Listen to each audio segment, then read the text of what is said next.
Welcome back to The Explainer, everyone. Today, we are looking into a deeply distressing incident that has absolutely shaken the state of Maharashtra. We're going to unpack the tragic events, the ongoing investigation, and the broader fallout surrounding the recent fake liquor tragedy in Pune. As always, our goal here is to cut through the noise, look strictly at the facts, and build a clear, structured understanding of exactly what happened, and more importantly, why it matters. 14. That's a heavy number to start with. At least 14 men have lost their lives after consuming suspected spurious methanol-laced liquor. It's a stark, really sobering figure that instantly shows just how grave the situation is. We have to remember, these aren't just statistics on a page. These were members of a community who succumbed to a completely preventable poisoning.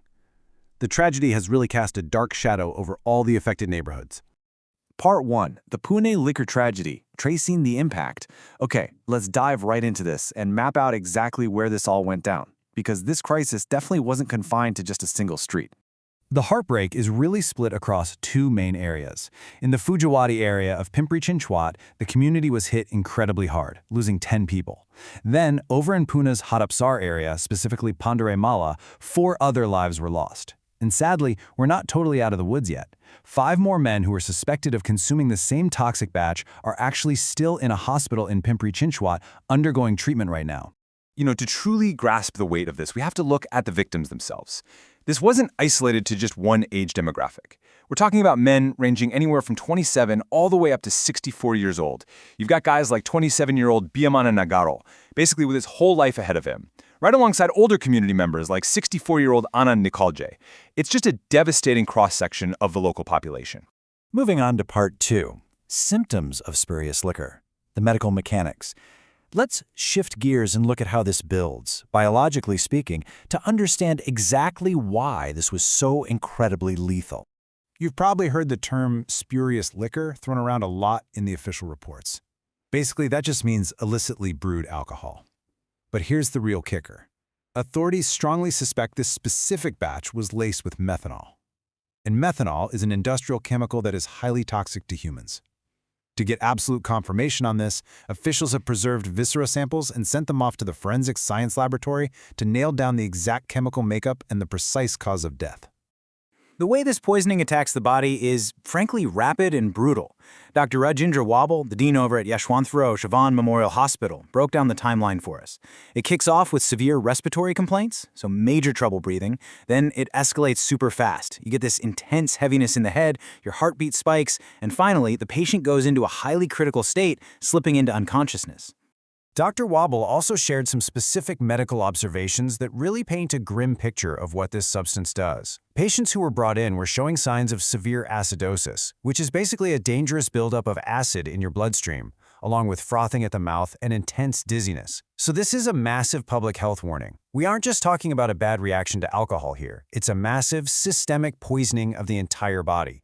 Which brings us to Section 3, Police Investigation and Arrests, Uncovering the Network.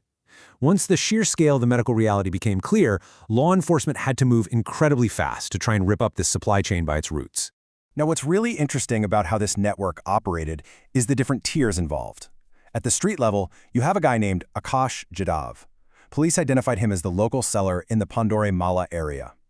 But then you pan out a bit and you hit Yogesh Ramchandra Wankede. He's only 23, but he was a key supplier detained by the state excise department. Wankede is a huge piece of this puzzle because he allegedly supplied this toxic batch to both the Fugadawadi and Hadapsar regions. He was the bridge connecting the tragedy. So the crucial point here is the absolute legal hammer coming down. 8 people have been arrested in total, and their ages range from 23 all the way up to 73. The charges are heavy. They're looking at Section 105 for culpable homicide not amounting to murder, Section 123 for causing hurt using poison, Section 125 for negligent acts endangering life, and Section 275 for selling a noxious drink. Plus, they're throwing the Maharashtra Prohibition Act at them for good measure. And to make sure the case is totally airtight, investigators are currently combing through CCTV footage from the locations where the liquor was sold and consumed. You can really feel the local police's resolve when you hear from Pune's Commissioner of Police, Amitesh Kumar. He didn't mince words, stating very plainly, "We will not spare anyone involved in this racket." It's a clear, zero-tolerance signal from local law enforcement that they intend to go after every single layer of this illegal operation. And that heat is coming from the very top of the state government, too. Chief Minister Devendra Fadnavis echoed the severity of the situation, stating, "This is a very serious incident. We have identified the complete ecosystem behind it." He promised a full-court press, with the police and the state excise department running joint operations to figure out exactly how far this illicit ecosystem has spread. In fact, to guarantee that this high-level probe leaves absolutely no stone unturned, jurisdiction has shifted.